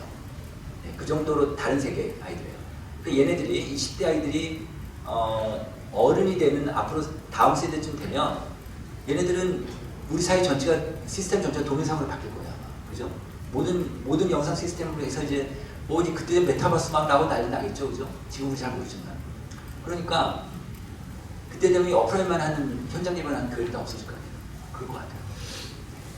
그래서 그 문제가 있어서 그래서 이거를 잘 특히 이제 뭐 큰 교회들이야 뭐 이렇게 가지만 뭐 10명, 20명, 30명 이런 소형 교회들을 어떻게 대응할 건가 이 문제가 이제 물론 지금 오프라인 중심으로 하는 교회들이 있잖아요. 그때 이제 노인분들 중심으로 하는 교회들은 이걸 버릴 수는 없으니까 가지만 그렇지만 이런 트렌드라는 건 반드시 기억을 하셔야죠.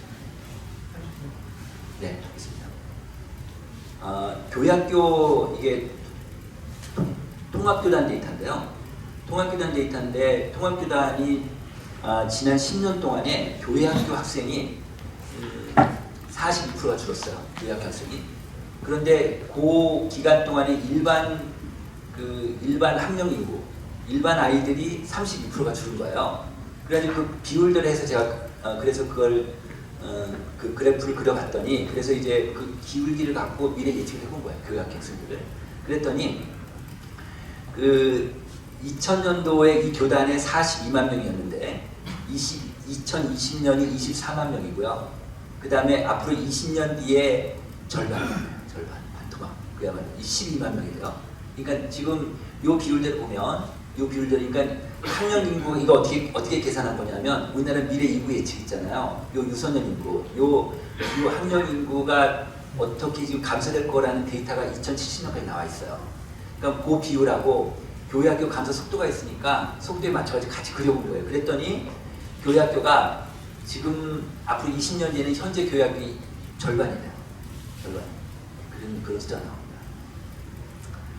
자, 그 다음에 이제 현재 좀 전에 그건 이제 인구가 주니까 그렇게 준다는 거 교회학교에 계속 주는 거니까 이제 그렇게 해서 추세선을 만들어 본 거고 이제 현재 그 청소년들의 신앙 상태를 잠깐 보면은 청소년들의 10분 전에 다시 말씀해 주세요. 네. 아이들이 지금 이건 교회 출석하는 청소년한테 작년에 물어봤어요. 작년 500명한테 물어봤는데 그랬더니 학생은 평소에 신앙생활을 하루 좀 몇 분이나 몇 시간이나 해요 물어봤어요. 그랬더니 신앙생활을 뭐 성경 읽는다거나 기도하거나 이런 거 그랬더니 하지 않는다가 28%, 5분 이내가 24%예요. 그러니까 합해서 50%가 절반이 넘게 아이들이 신앙생활 거의 안 하는 거예요. 어른들하고 차이가 나죠.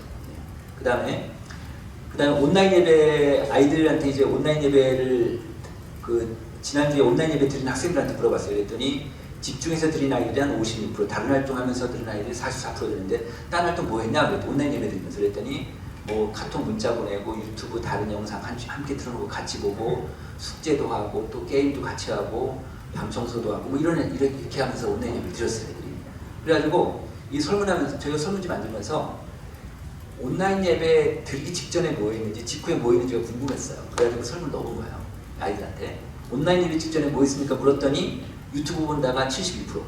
그러니까 그 주일날 아침에 애들이 유튜브 보고 있는 거예요. 그 다음에 또 예배 끝나고도 또 85%가 유튜브 보고 있고 이게 뭐 봤냐 그랬더니 음악, 게임, 연애, 엔터테인먼트, 뭐 드라마, 영화 앞뒤로 똑같아요. 앞뒤로 이렇게 얘네들이 유튜브 속에 사는 거죠. 그렇죠? 그런 데이터가 좀 나왔고요. 이거 부모들한테 물어봤습니다. 부모들 1,500명한테 그 교회를 출석하는 부모들한테 물어봤어요. 귀하 자녀들은 주일예를 잘 참석합니까? 이렇게 물었더니 자주 한다가 58, 가끔 한다가 20일, 안 한다가 21이니까 매주도 아니고 자주 한다가 58이니까 한 42% 정도는 아이들이 지금 교회에 출석 잘 안 하고 있고요.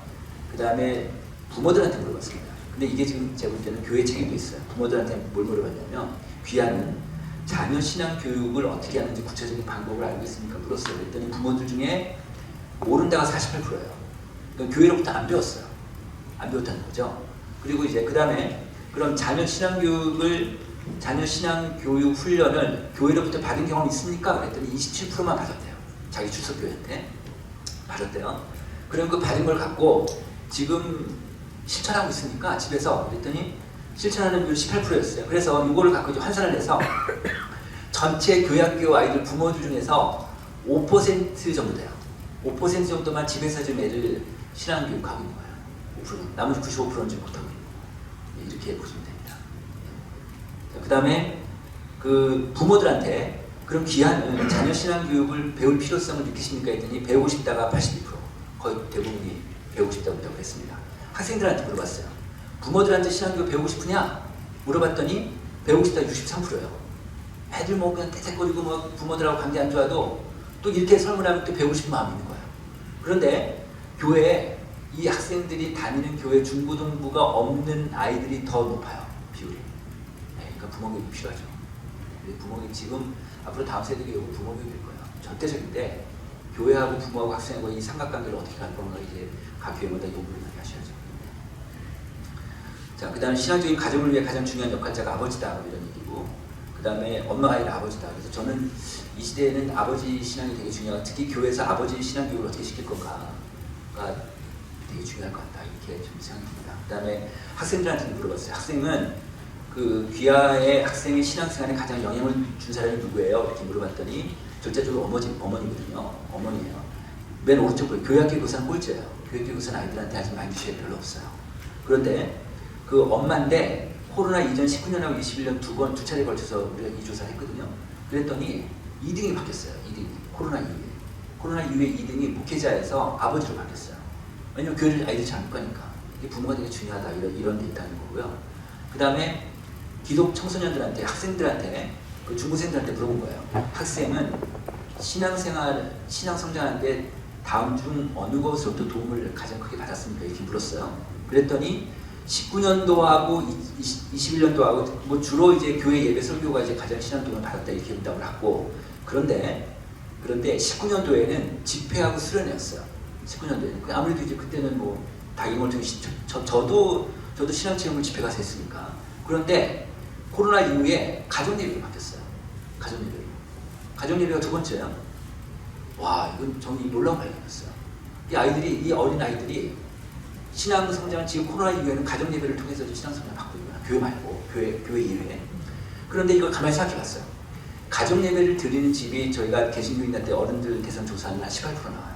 18% 한 달에 한 번이든 이렇게. 가정 예배도 근데 제가 가만히 생각해 보니까 가정 예배를 드리는데 조건이 앞단에서 조건이 몇 가지가 있어야 될 것 같아요. 일단 부부 관계가 좋아야 돼요. 부부 싸움하면 가정 예배 못 드리잖아요. 평상시에 가정 부부 관계 안 좋은 가정은 절대 못 드리죠. 또 하나 부부 관계가 좋아도 영적인 관계가 있어야지 가정 예배 드릴 수 있잖아요. 평상시 때 가정 예배 뭐 관계 좋아도 영적인 대화를 안 하고 뭐 성경 얘기도 안 하고 하면 가정 예배 드리기 어렵죠. 못 드려요. 제가 해보니까 그래요.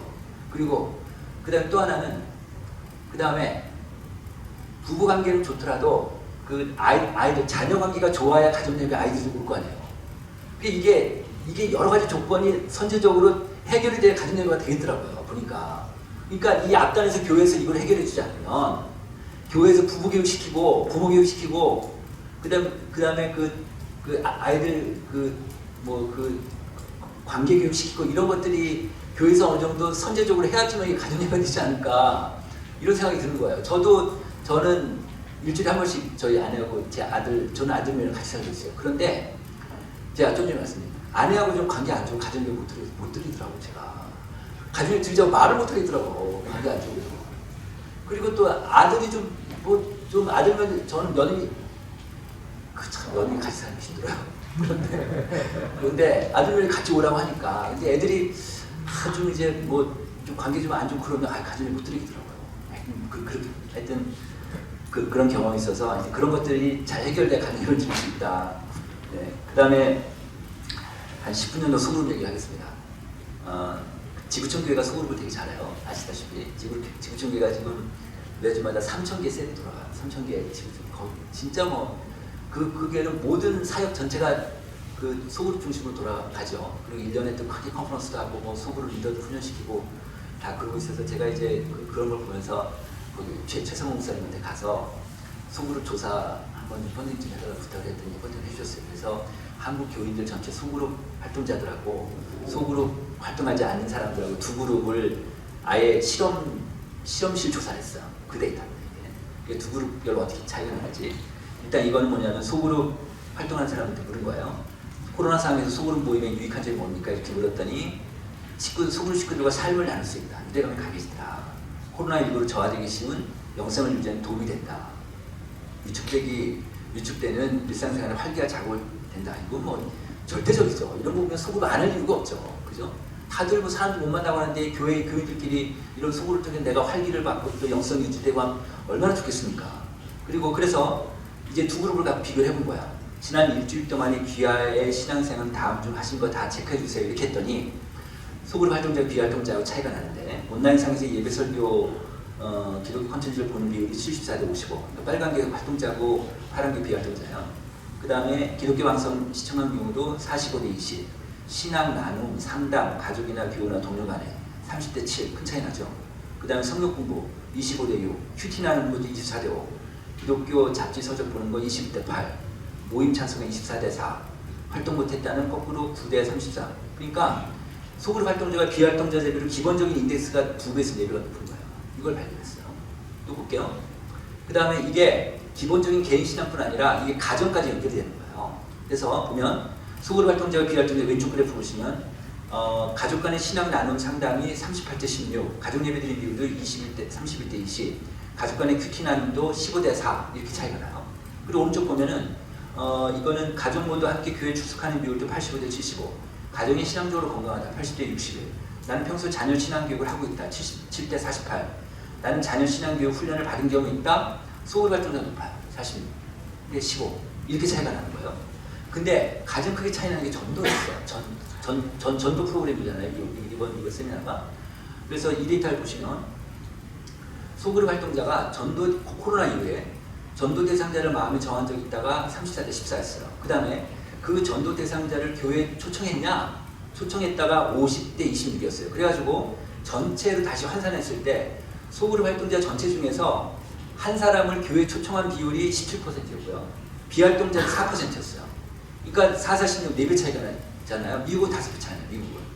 그러니까 소그룹 활동자 비활동자하고. 그래서 가장 크게 차이 나는 게 전도였어요. 전도. 이게 되게 중요하구나 이게. 뭐 이제 그런 걸 좀 봤고요. 그 다음에 이제 왼쪽 보시면은 소그룹 활동자가 개인 신앙뿐 아니라 교회에 좀 더 충성적이에요. 교회 중심적이고 이렇게 나타났어요. 나는 예배를 소중히 여긴다. 활동자 비활동자는 90대 86이고 나는 교인들과 교제를 통해 개인적인 성경 읽기, 묵상, 기도 생활하는데 자극과 도움을 받는다.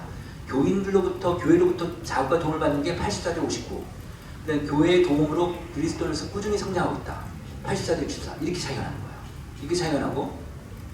그래서 제가 이걸 갖고 이 데이터를 갖고 다 그 이제 풀 보고서 내고 나서 추후적으로 제가 모델링을 해봤어요. 이 데이터를 갖고 어떻게 모델링을 했냐면 교회 내 여러 그룹들 있잖아요. 장로 그룹, 뭐 그다음에 무슨 뭐 안수 집사, 뭐 권사 그룹 있고, 뭐 그다음에 이제 일반 평신도 그룹 있고, 그다음에 교회 봉사자 그룹도 있고, 그다음에 소그룹 활동자도 있고, 소그룹 리더도 있고 이렇게 할 거 아니에요. 그래서 이 그룹별로 해가지고 이 그룹 안에 누가 어느 그룹이 신앙 수준이 가장 높은 사람들이 많이 있는가. 소위 얘기해서 각 그룹의 신앙 수준이 어디가 제일 높은가를 봤더니 소그룹 리더였어요. 다시 얘기하면 평균적으로 이 그룹 안에 신앙 수준 상위자 그룹이 전체의 31%쯤 된다고 보고, 그럴 때 소그룹 리더 그룹 안에는 60%가 있고요.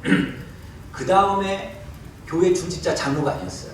그 다음에 두 번째가 소그룹 정기적으로 활동하는 사람이었어요. 세 번째가 안수 집사, 권사, 장로들이었어요. 이렇게 차이가 나더라. 그래서 다시 얘기하면 뭐냐면 이건 뭐냐면 장로들이 교회의 영성을 끌고 가는 게 아니라 영적 뒷받침을 하는 게 아니라 이 교회 속으로 리더들이 교회 영적 백업을 하고 있구나 이런 게 딱 느껴졌습니다. 그래서 이런 데이터도 좀 확인이 됐고 전도에 대한 것들 몇 가지 말씀드리고 전도 프로그램이라서 전도 데이터 몇 가지 갖고 왔습니다. 한국교회탐구센터하고 이제 저희 회사하고 같이 개신교인들 5년 이내에 새 신자만 조사했어요. 새 신자 저희가 그래서 몇 달 전에 두세 달 전에 두 번에 걸쳐 리포트가 나가는데 그 데이터입니다. 볼게요. 새 신자가 교회를 찾는 시점은 언제냐? 전도자들이 정말 생각할 거는 문제가 있어야 돼요. 그 사람의 문제 없으면 잘 알아요. 그러니까 개인적인 고민이 삶의 어려움이 있어야 되는 거죠. 왼쪽 보시면 교회 출석 무렵에 겪었던 삶의 고난 새 신자한테 물어본 거예요. 그랬더니 인생의 의미에 대한 혼란이 있었고 경제적인 어려움이 있었고 인간관계 어려움이 있었고 신체적인 건강, 정신적인 질병, 사업 직장의 어려움, 뭐 내 문제, 학업이나 취업이나 퇴직이나 이런 것들 이런 비율이 한 76% 되니까 삶의 어려움이 있었다. 그리고 신앙에 관심을 갖게 한 고난이 뭐냐?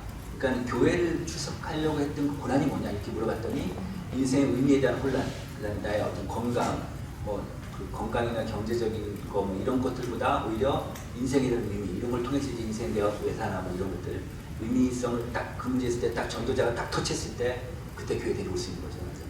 그런데 자 근데 전도자가 누구냐? 누굴 통해서 전도를 받았습니까? 했더니 가족 친척이 압도적으로 높아요. 이게요 교회 전도 전략에 되게 중요한 이게 아이템입니다. 뭐냐면 우리가 뭐 그 교회별로 새 생명 축제 같은 거 이제 과거에 많이 했잖아요. 그러면은 아무나 다 그냥 해놓고 이제 브로드하게 다 전도 그냥 다 이제 다 오라고 하는데 이거는 전략이 아니에요. 이거는 어떤 게 전략이냐면 어느 한 타겟을 갖고 하는 타겟을. 자 이번 새생명 축제는요 우리 교인 여러분들 가족과 친척만 데려오세요. 이게 전략이에요. 네, 이게 전략이에요. 제가 하나 말씀드리면 그 미국의 그 1990년대 초반이었습니다. 펩시콜라하고 코카콜라하고 치열하게 경쟁할 때 그때 콕이 굉장히 높아졌는데 펩시가 콕을 따라가려고 조사를 했어요.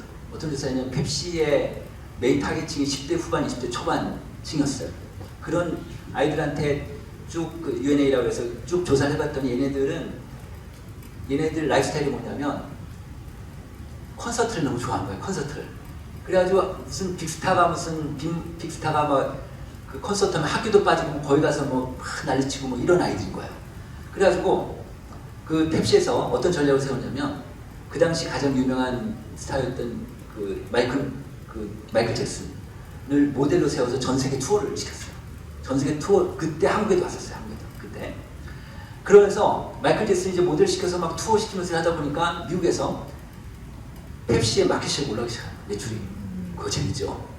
분명히 10대 후반, 20대 초반을 타겟으로 했는데도 불구하고 다른 연령층이 펩시를 사놓기 시작하는 거예요. 이제 그 이유를 보니까 왜 그러냐면 10대 후반, 20대 초반이 열광을 하니까 30대, 40대들도 그들처럼 되고 싶은 마음인 거예요. 그래서 펩시를 사먹게 되는 거예요. 마찬가지예요. 교회도. 자, 지금 이 데이터 보면은 새신자들이 가족 친족을 통해서 와요.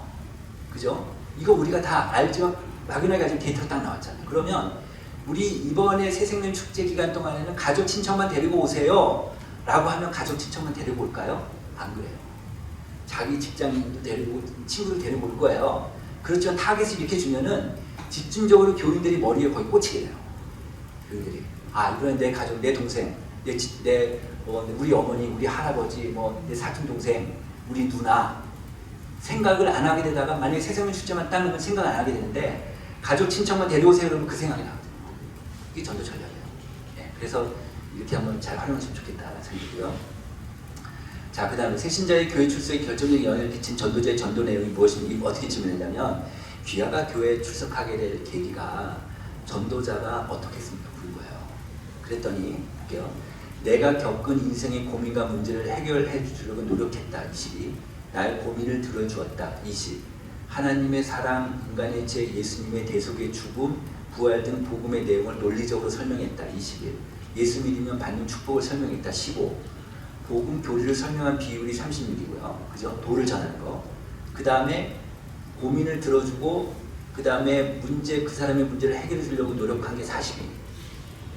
그럼 전도자가 어떤 태도를 취해야 되는지 금방 알 수 있죠. 그죠? 자, 그러니까 다시 얘기하면은 복음 교리는 조금 이따 교회 데리고 와서 할 수도 있고 그 사람의 마음으로 하는 게 되게 중요합니다. 듣는 거. 지금 현대사회가 다 자기 얘기만 하려고 하는데 들어주는 사람이 없는 거예요. 지금 현대사회에. 전도훈련을 시킬 때, 전도자는 전도훈련을 시킬 때 도를 설명하는 거가 아니라 들어주는 훈련을 시키시면 될 것 같아요. 들어주는 훈련. 네, 이게 가장 효과적이다. 네. 자, 그 다음에 네. 새신자가 믿음을 갖는 데 도움이 되는 요인이 무엇입니까? 이제 교회 와서, 이제 교회에 들어왔습니다. 그래서 믿음을 갖는 데 가장 도움이 되는 게 무엇입니까? 이랬더니 설교보다는 성경 공부였어요. 그래서 다시 얘기하면 뭐냐면 새신자 교육 뭐 3주짜리 5주짜리 이거 말고 교회 등록시키고 나서 1대1로 붙이든 1대1 다로 붙이든 소그룹을 묶어가지고 성경 공부 시키는 게 굉장히 중요하다. 왜냐하면 처음에 들어왔을 때 아무것도 모르니까 성경 공부 하려고 할 거 아니에요. 교회에 좀 적응하면 안 해 이렇게 되지만 처음에는 한다고 할 테니까 그걸 밀어붙이는 게 되게 중요하겠다. 이런 생각이 들었고요. 자, 그 다음에 새신자들한테 물어봤습니다. 오른쪽 그래프 볼게요. 새신자 교회 모임별 참여 경험을 보니까 새신자 이제 교회 들어오고 나서 교회 모임 참여했습니까? 안 했습니까? 하니까 했다는 비율이 한 60% 돼요. 참여 안 한 비율은 40% 되고. 근데 그 했다는 사람들한테 어디 참여했습니까? 물어본 거예요. 그랬더니 뭐 구역 모임, 뭐 청년부, 뭐 교회 봉사, 뭐 취미활동, 여성교회, 남전도회 뭐 이렇게 쭉 있을 거 아니에요? 그런데 만족도를 봤어요. 만족도 비율을 보니까 만족도 비율이 제일 높은 모임이 소그룹이었어요. 소그룹이 더 높아요, 확실히. 왜냐면 몇 명 안 되니까. 소그룹 리더가 딱 있으니까 잘 필요할 테니까. 그래서 성역 공부를 집어넣든 소그룹을 집어넣든 간에 소그룹 하는 게 되게 중요하겠다. 이런 인사이트를 좀 얻을 수 있겠습니다. 그 다음에 또 하나, 새신자들한테 또 물었어요. 코로나 상황에서 기아의 신앙생활에 가장 도움이 된 게 무엇입니까? 이랬더니 목사님 설교였습니다.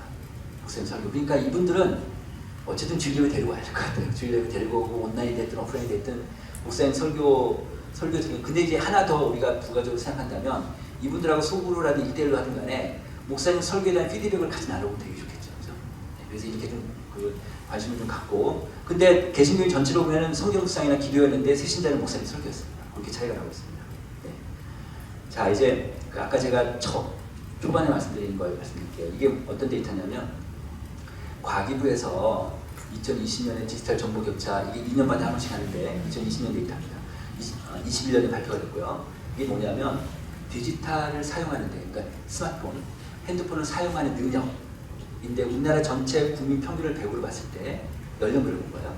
연령별로 19세 이하가 121, 그러니까 10대는 높지. 그 다음에 20대가 134, 30대 133에다가 40대부터 떨어지기 시작해서 50대가 94니까 50대도 괜찮아요. 그죠? 60대가 툭 떨어지죠. 57로 떨어지고 70대 이상이 15가 떨어져요. 15. 그러니까 70대부터는 핸드폰 못 쓰신다고 봅니다. 그러니까 온라인이 안 되는 분들이죠. 그죠? 그 다음 60대 중반 넘어부터는 이게 핸드폰이 좀 온라인이 좀 어려우신 분들이에요. 말하자면. 근데 오른쪽 볼게요. 오른쪽 보면은 이게 갤럽 데이터인데 핸드폰으로 모바일을 쇼핑한 비율이 60대 이상 10%밖에 안 돼요. 그 다음에 핸드폰으로 모바일로 은행 일을 보는 분이 23%밖에 안 돼요. 60대는. 그러니까 은행 가면 다 노인밖에 안 돼요. 은행 가면. 그 다음에 음식 배달 같은 경우도 11%밖에 안 되니까. 자, 이 얘기는 뭘까? 한국교회가 지금 현재 디지털 세대하고 아날로그 세대에 공존하고 있는 거죠. 그죠? 근데 둘 중에 하나도 줄 수 없잖아요. 그죠? 이 문제가 있어요. 근데 이 70대 이상, 60대 중반 이후에 이분들을 아무리 디지털 가르친다고 되겠습니까? 잘 안 되죠. 그러니까 안 되는 거예요. 그러니까 이분들은 이분들대로 어쨌든 목회 전략 세우는 게, 그러니까 어쨌든 양립해서 지금 투트랙으로 갈 수밖에 없는 그런 목회 전략이다. 이렇게 좀 생각이 들어요. 자, 그 다음에 또 보면, 그래서 디지털 전환 시대인데, 그런데 이제 오늘 제 마지막 강의 내용입니다. 마지막 내용인데, 지금 시대는 디지털 전환 시대로 가고 있고, 한국인들, 전 세계인들이 디지털 전환을 다 환영한단 말이에요. 다 좋다고 한단 말이에요. 한국 발전에 좋고 나한테도 좋다고 다 그래요. 그러니까 근데 이 시대적인 트렌드가 어떤 세대에 가장 맞느냐? MZ세대는 제일 맞다. 이상 시대들은 이거 자기네하고 똑같은 거예요. 이게 우리는 어렵죠. 우리는 온라인 오프라인 다 구분이 되지만 걔네들은 그렇지 않거든. 그러니까 그러면 MZ세대 최적화된 이게 결국 미래교회 방향이 될 수밖에 없겠다. 그러면 지금부터라도 MZ세대 이 20, 30대 젊은 층한테 어떻게 목회적으로 맞출 수 있는 교회가 결국은 앞으로 가겠다. 앞으로 지금부터라도 맞추는 교회가 결국 앞으로 성장하지 않겠나 보는 거예요. 네. 그런 생각을 좀 하게 됐어요. 그래서 그럼 이제 MZ세대가 찾아오는 교회가 뭔가, 어떤 교회가, 이걸 좀 보겠습니다. 그 MZ세대는 우리 세대가 불행하다고 생각하는 비율이 69%예요. 비참해요. 이렇게 생각하고 있고, 그 다음에 이거는 시사기획 창에서 조사한 건데, 그 청년들하고 50대 두 개 부모 자녀 세대를 각각 조사한 건데, 볼게요. 가운데 볼게요. 암호화폐가 내 경제 문제를 해결할 수 있는 거의 유일한 길이다.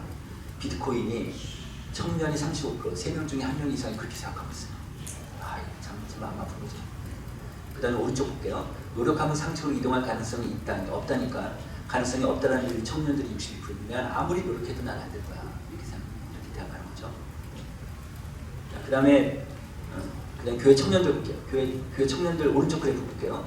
지금 귀하는 지금 현재 교회를 출석하고 있는데 10년에 어떻게 될 것 같습니까? 물어봤더니 교회 출석한 청년 중에서는 64%가 계속 교회 갈 것이다 이렇게 얘기하고, 그 다음에 나가지 않을 거야. 기독교 신앙을 유지하지만 나가지 않을 것 같다가 30, 기독교 신앙을 버릴 것 같다 36. 그러니까 현재 지금 교회 출석 청년 중에서 3명 중에 1명 이상은 교회를 안 나가겠다는 거예요. 10년 뒤에. 이렇게 지금 생각을 하고 있는 거예요. 근데 이들은 왜 이렇게 생각을 할까? 도대체 왜 교회를 떠난다고 생각을 할까? 3분의 1이나. 3분의 1꽤 많은 건데. 왜 이렇게 생각을 할까? 여기에 답이 있어요. 이거 볼게요.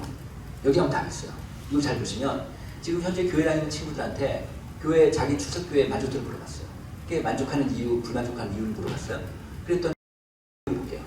교인 간의 진정성 있는 관계와 교제. 청년들은 기본적으로 교제가 필요해요. 진정성 있는 교제. 삶을 나눠야 돼요. 여기서. 근데 우리 교회가 내가 이 교회를 만족하는 이유가 여기 보십시오. 1등, 1, 2, 3, 4, 5위 중에 목사님 설교 있나요? 없죠. 청년들은 그게 아니에요. 청년들은 목사님 설교가 아니고 여기서 내가 진정한 삶을 나눌 수 없는 거가 가장 중요해요. 이 사람들한테. 청년들한테. 그러니까 내가 우리 교회를 만족하는 이유는 내가 내 삶을 나눌 수 있는 사람이 있어. 모임이 있어. 이렇게 생각하는 거야. 두 번째, 이웃과 사회를 위한 사회적 책임 역할 수행. 와. 우리 교회가 교회의 어떤 영성 문제뿐 아니라 지역사회를 위해서 돕고 있네. 이게 우리 교회를 만족하는 두 번째 이유인 거예요. 청년들이. 청년들은 말은 안 해도, 교인 어른들 말은 안 해도 교회 공적 역할, 교회 사회적 책임, 우리 교회 지역사회에 뭘 하고 있는지를 가만히 옆에서 지켜보고 있는 것 같아요. 가만히. 네. 그리고 교회가 영적인 해답을 준다. 지도자들의 언행, 제3, 탈문의적 태도 이런 거 있고. 오른쪽 볼게요. 이제 불만스럽다는 청년들한테 그 이유를 물어봤더니 교회 지도자들의 권위주의적인 태도 이런 것들이 이제 딱 걸리는 거죠. 말하자면. 그러니까 시대의 흐름 쫓아가지 못하는 고리타분함 이런 것들이 이제 청년들한테 딱 걸리는 거예요. 그러니까 이게 근데 저는 이제 이게 그러니까 연령하고 관련 있다고 보는 건데 연령 있다고 제가 이 파일을 다 드릴 테니까 나중에 보십시오.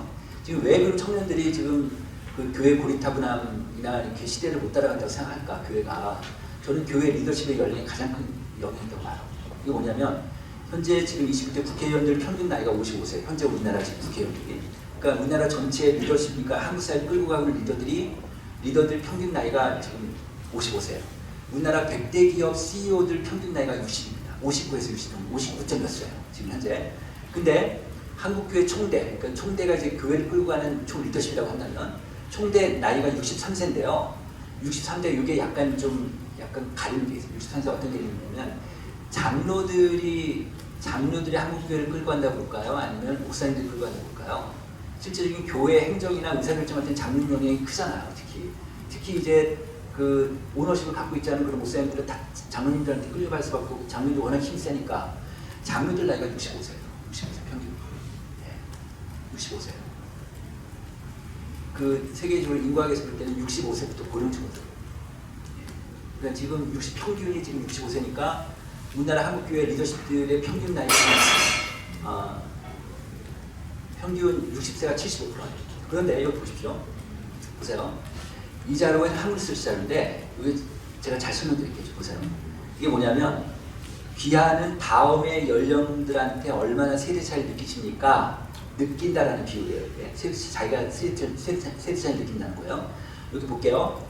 그 중간에 20대, 18에서 20대 연령층 오른쪽으로 쭉 볼게요. 20대 연령층은 맨 오른쪽에 70대 이상한테는 91%가 세대 차이를 느껴요. 맞죠? 91%. 그 다음에 20대 연령층한테는 60대한테는 89%가 세대 차이를 느껴요. 다시 얘기하면 청년들은 60대는 세대 차이가 80몇 프로예요. 89%. 다 세대 차이를 느낀다는 거예요. 그럼 맨 아래 보십시오. 60대 이상. 60대 고령층은 20대한테 세대 차이를 느끼는 비율이 93%죠. 노인들은 더 느껴요. 청년들한테. 청년들도 90% 느끼는데 노인들은 더 느껴요. 그죠? 그러니까요. 60대하고 20대하고는 말이 안 돼요. 말을 섞어도 섞으려고 해도 안 될 거예요. 예. 그죠? 안 될 거예요. 그러니 무슨 청년 정책, 청년 목회를 어떻게 해요? 이분들이 의사결정을 하는데. 이분들이 의사결정을 하는데 다시 볼게요. 30대 볼까요? 30대 연령이 60대를 세대 차이 느낀다는 비율이 82%죠. 30대에서. 맨 아래. 60대 이상이 30대를 느끼는 세대 차이 느끼는 비율이 85%예요. 그러니까 MZ세대라고 말은 하고 MZ세대 중요하다고 말씀들을 하지만 실제로 이들하고 대화가 안 되고 솔직히 가는 배경 관심도 없으실 거예요. 이게 어떻게 근데 이들을 지금 근데 앞으로 한국의 미래교회를 본다면 이들을 중심으로 갈 수밖에 없는데 그래서 방법이 있다면 각 연령대별로 촘촘히 리더십을 세울 수밖에 없을 거예요. 그죠? 각 연령대 촘촘히 권한이 있는 의사결정 권한이 있는 권한을 인파워링 할 수 있는 위임할 수 있는 그런 의사결정자를 촘촘히 둬야지만 이 교회가 전 세대가 같이 갈 수 있지 않을까 이런 생각 좀 해보게 되죠. 자 그래서 제가 이제 그래서 아까 ESG 목회라는 걸 생각하는 거예요. 그러니까 지금 ESG라는 단어 아실 거예요. 기업의 단어인데 그 2020년 작년 2020년 초부터 이제 ESG가 계속 전 세계적으로 이렇게 돼서 지금 이제 웬만한 큰 기업들은 ESG 안 하면 안 될 정도로 되는데 이게 뭐냐 환경. 그러니까 환경적인 문제, 그러니까 우리가 제품 친환경을 만들어야 되고 이제 환경을 중심해야 된다는 거고 사회적인 책임, 소셜 리스폰시빌리티가 있어야 되고 지배구조가 있어야 되고 이런 것들이 이제 교회마다 중요해질 것 같다. 특히 20, 30대 청년들은 이거를 관심 있게 본다라는 거죠. 예를 들어서 그 플라스틱 있잖아요. 그 물티슈 있잖아요. 교회에서 이제 많이 쓰는 물티슈가 있는데 물티슈가 플라스틱을 만드는 것이죠. 플라스틱 재료예요. 물티슈가. 근데 물티슈가 지금 그 플라스틱이 한 번 썩는데 500년 걸린대요. 500년. 근데 물티슈는 플라스틱이 원재료긴 하지만 100년 정도 썩는데요. 근데 우리나라 사람들이 한국인들이 하루 쓰는 물티슈 양이 딱 펼쳐가지고 쫙 연결시켜 놓으면 하루 쓰는 양이 경부고속도로 40분 왕복거리예요. 그 정도로 물티슈를 많이 써요. 이거 썩는 거 이거 어떻게 해요? 그럼 교회라도 물티슈 안 써야죠. 그죠? 이거 환경운동, 환경인식 이런 것들이 교회적으로 다 되면 근데 이런 환경운동이나 환경인식 같은 것들이 우리 사회 어떤 사회적 주체들도 지속적으로 못하고 있어요. 환경운동을. 기후환경 문제는 계속 나오고 있는데 그러니까 교회는 공동체성이 있으니까 목사님 중심으로 해서 우리는 한번 해보자 그러면 갈 수 있을 것 같다는 생각이 드는 거죠.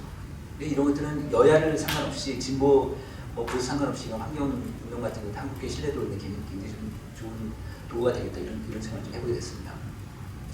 네, 그 다음에 이제 마지막입니다. 네, 마무리하며 제가 이제 이 사진을 좀 가끔 보여주는데요. 이것만 하고 마치도록 하겠습니다. 이 사진이 보시는 분 계시겠지만 이게 아우슈비츠 감옥에서 그 포로들 사진인데 이제 이 사진 보면은 이 사진 좀 어떤 사람도 웃고 있어요. 미소 짓고 있고 막 그래요. 이게 그 해방되는 날 찍은 사진이에요. 그런데 그 여기에서 지금 학살된 사람들이 100만 명에서 한 600만 명 정도 된대요. 근데 그 정도로 많이 매일마다 가스실 가서 그냥 몇백 명씩 죽어나오고 그 다음에 인체 실험 당하고 이런 걸 보니까 굉장히 많은 사람들이 자살도 하고 미안해서 근데 끝까지 살아남은 사람들인 거예요. 이 사람들이. 이 사람들이 도대체 살아남은 어떻게 살아남았을까? 도대체 생존 요인이 뭔가를 연구했을 거 아니에요? 그거예요.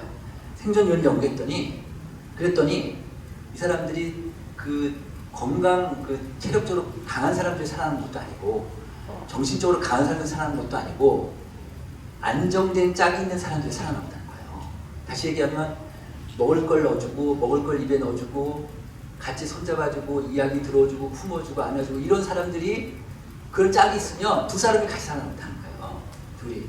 저는 이런 코로나 시대에 한국교회가 한국 사회는 안정된 짝이 됐으면 좋겠다.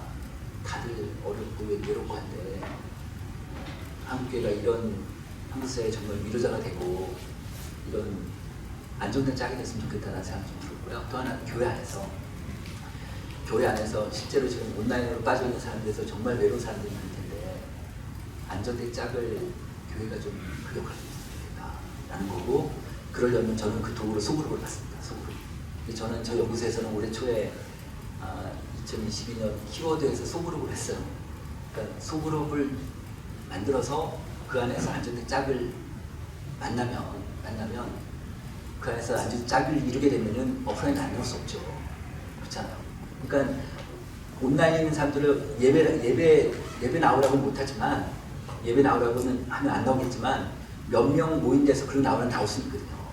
그 줌으로 뭐 소그룹을 하든 오프라인 소그룹을 하든 해서 거기 모여서 우리 한번 이번 주에 다 같이 뭐 예배 가자 할 수도 있는 거고, 그 다음에 그 소그룹 안에 성육할 수 있는 거고, 그런 소그룹이 좀 많이 말씀하셨으면 좋겠다.